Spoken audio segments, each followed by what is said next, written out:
Mucho gusto a Eliana García Laguna, ella es activista de derechos humanos, integrante también de Seguridad Sin Guerra. Qué gusto me da saludarte, bienvenida al Financiero Televisión. ¿Qué tal? Mucho gusto, muchas gracias por la confianza.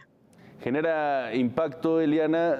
cuando el presidente era candidato que decía con mucha claridad no a la militarización, el ejército a los cuarteles, se apostaría por una policía ciudadana, civil, y ahora dice, tiene que estar la Guardia Nacional bajo el lecho de la Guardia Nacional, si no se va a relajar la disciplina, Eliana. Pues lo que genera es una gran sorpresa, es lo que generó, y actualmente ya lo que realmente nos produce es una claridad de cómo el presidente ignora lo que está pasando en la realidad y está gobernando con las Fuerzas Armadas. Eso es lo que realmente es sorprendente, que una persona que durante tantos años estuvo sosteniendo que las Fuerzas Armadas, de acuerdo a la Constitución, deberían estar en tiempos de paz dedicados a tareas de la estricta disciplina militar, ahora está cogobernando con las Fuerzas Armadas, generándoles una enorme capacidad financiera y de empoderamiento político, y eso es lo más grave, porque todas las reformas que he estado planteando, esta que está a discusión futura en la Suprema Corte en relación con el traslado de la Guardia Nacional a la Secretaría de la Defensa de manera irregular e inconstitucional, significa su determinación de preservar de una manera transeccional la participación de las Fuerzas Armadas en tareas que no les corresponden, ya no solo de seguridad pública, sino tareas civiles como estar administrando la infraestructura de comunicaciones y transportes de este país, en los aeropuertos, en los puertos, en las propias comunicaciones terrestres o traslados terrestres como el Tren Maya. Es verdaderamente escandaloso. Claro, estaba revisando justamente su página de internet, Seguridad Sin Guerra, que bueno, también están en otras redes sociales, justamente lo puntualizan ustedes, la seguridad pública debe estar a cargo de instituciones civiles no militares, y son colectivos, muchos de ellos feministas, que justamente están siempre poniendo el dedo en que no solo la militarización es un retroceso, sino que también obviamente se busca pues la paz en las diversas áreas de nuestra sociedad. Eliana, cuéntanos un poco más de ustedes. Pues esto es una realidad terrible, sobre todo cuando tú hablas de los colectivos de feminismo, es porque está estudiado de manera muy clara por Intersecta que el 60-70% de mujeres que son detenidas por Fuerzas Armadas, ya sea Marina o el propio Ejército, son abusadas sexualmente. Y entonces esta es una inquietud que ha inclusive derivado de esto, es la razón por la cual ya hay un crecimiento importante de las feministas antimilitaristas, porque las mujeres son las que son utilizadas como botín en esta guerra, que aunque digan que ya no existe, está ahí en las calles. Y si tú realmente valoras que hay un despliegue de miles, decenas de miles de militares en las calles, entonces tú te preguntas, ¿cómo puedes hablar de paz si los militares están en la calle y los militares están entrenados para la guerra?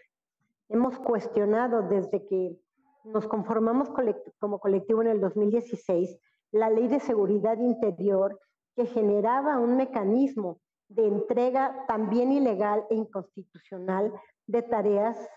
civiles de seguridad a los militares,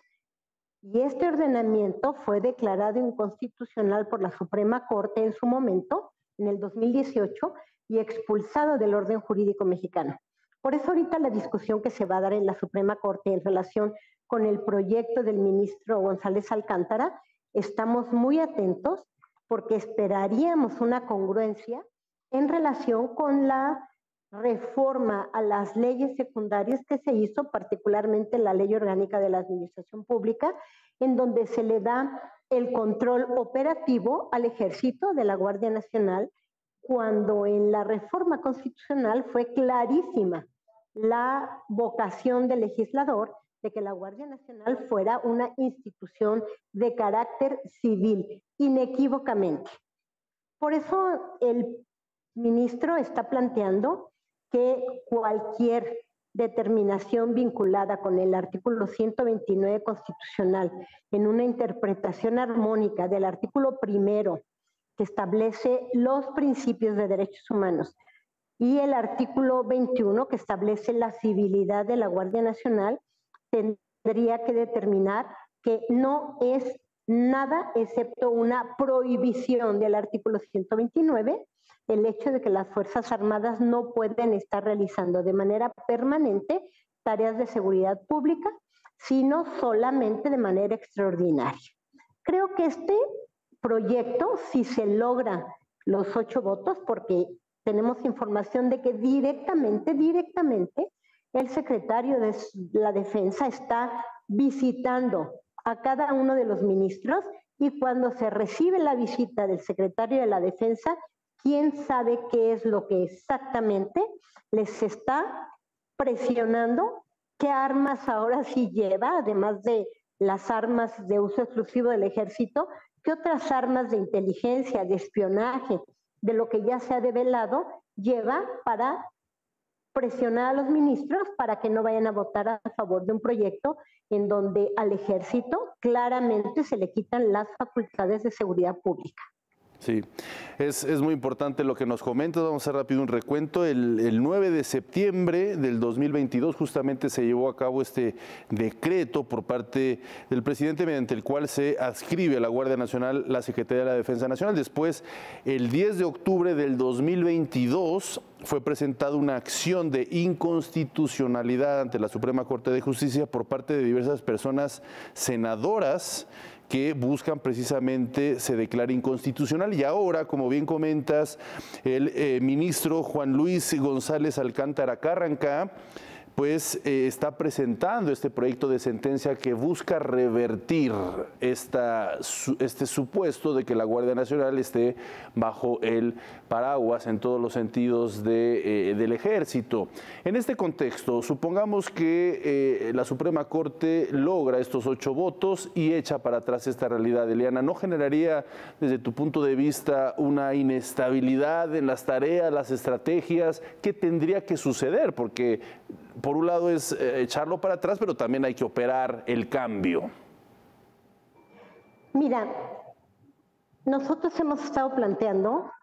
que no tenemos ninguna evidencia de ningún tipo de que la presencia de las Fuerzas Armadas desde 2006 en un despliegue masivo haya servido para mitigar la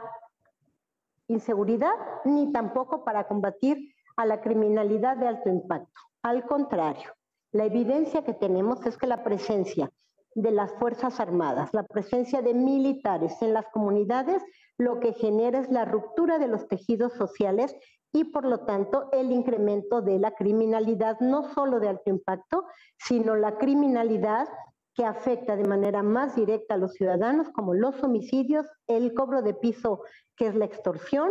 y los secuestros. Y entonces uno dice, ¿por qué no nos vamos a un día sin militares en las calles? Para que probemos si es verdad esa hipótesis que el propio presidente ahora con sus absurdos discursos circulares de que votar a favor del proyecto del ministro es votar por Genaro García Luna. De verdad el presidente no tiene ningún conocimiento, porque además varios de los que están ahorita en su gobierno eran personas que trabajaban con García Luna. Entonces la pregunta es, si nosotros sacamos a los militares de las tareas que están haciendo en varias comunidades, se comprueba la hipótesis de que la criminalidad va a aumentar más de lo que está ahorita. Oye, los homicidios, las masacres que hemos estado viendo, o sea, no hay ningún mínimo indicio, ninguna evidencia empírica de que la presencia de militares inhiba a la criminalidad de alto impacto o la criminalidad callejera, que no necesariamente es la del trasiego de drogas. La política prohibitiva en materia de drogas y ahora la discusión esta del fentanilo, que es hasta absurda, de que si México produce o no fentanilo, como si fuera realmente trascendente esta discusión, o esa manera de criminalizar el consumo de marihuana es nuevamente la repetición de una prohibición punitiva que nos recuerda las peores épocas de cuando a Nixon se le ocurrió declarar la guerra contra las drogas. Entonces, no hay prueba de que si los militares dejan de estar en las calles, esto vaya a empeorar. Difícilmente puede empeorar. Hay una crisis humanitaria en este país que debería ser declarada así como desastre humanitario en México. Qué rico platicar contigo, Eliana García Laguna. Te pido mantengamos la conversación, puesto que estamos dirigidos a ver lo que sucede en la Suprema Corte de Justicia, ver cómo votan y, por supuesto, voces como las tuyas son muy importantes. Te agradezco mucho. Yo a ti también, y yo espero que la verdad se logren los 8 votos para declarar inconstitucional este traslado verdaderamente escandaloso.